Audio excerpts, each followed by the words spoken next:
It is a privilege and a pleasure to be here on the steps of the Library of Celsus, here in the ancient Greek city of Ephesus. It was here that Heraclitus first articulated the idea of the Logos as the principle and structure underlying reality itself. It was here that the Apostle John lived and died.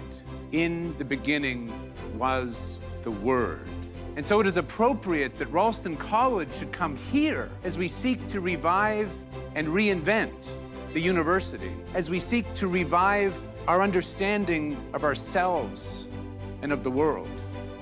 It is an immense honor to welcome for his inaugural lecture to our inaugural class, our Chancellor, Dr. Jordan Peterson.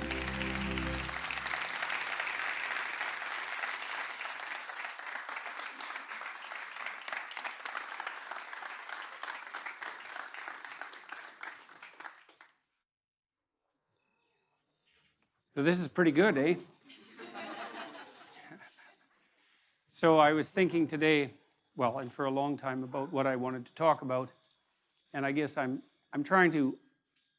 always trying to bring together an unending stream of thought that I've been developing, I would say, for 40 years, really, and I thought I would try to extend that tonight, maybe farther than I've been able to manage before, and this seems to be exactly the right place to do it.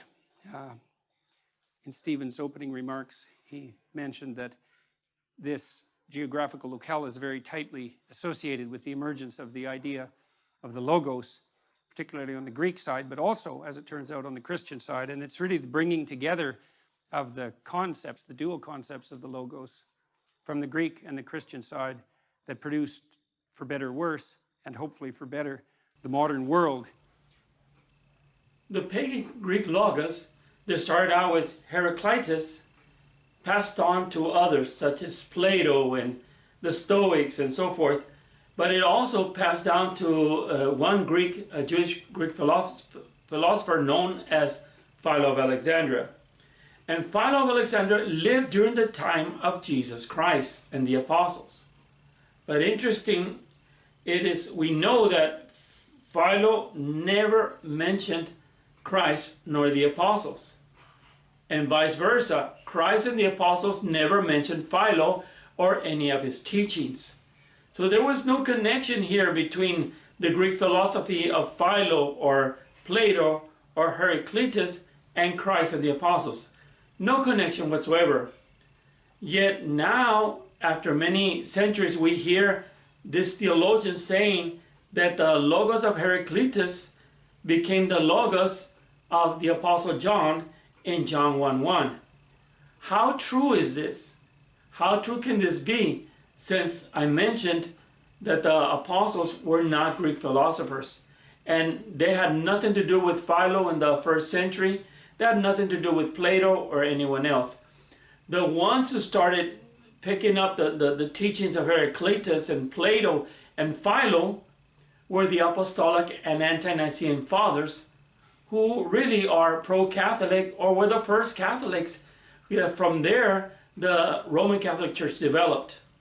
These were the men that first started picking up the teachings of Philo of Alexandria, thus Plato, thus Heraclitus. This is the truth of history. It was not the Apostle John, it wasn't the apostles who entertained the Greek Logos of philosophy. It was the Catholic fathers who placed the teachings of philosophy and mixed them with the gospel and came up with the Trinity.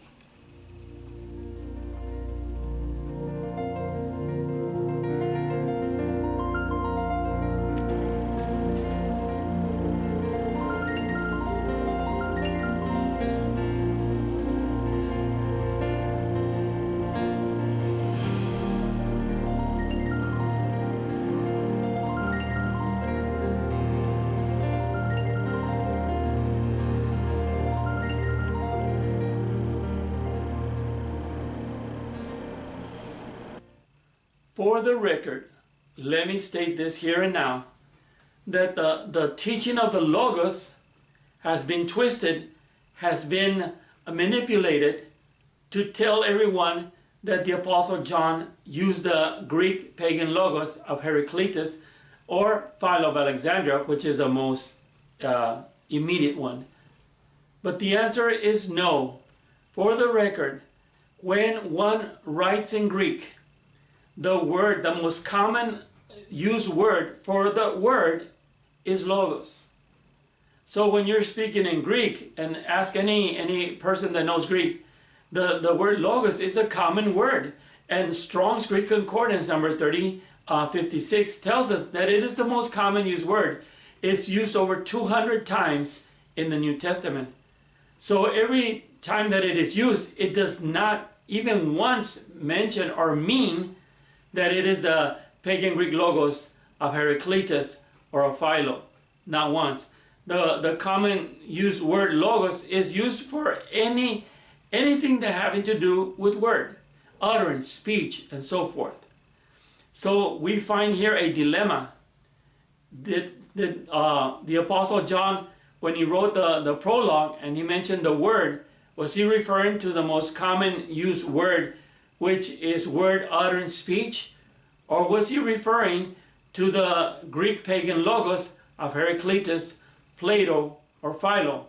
The answer is very clear. He was referring to the common used word, logos as the most common used word, because John was never a philosopher, and there's no way you can prove this when you read the writings of the New Testament. The writings of Christ and the writings of the apostles clearly show that they were not Greek philosophers.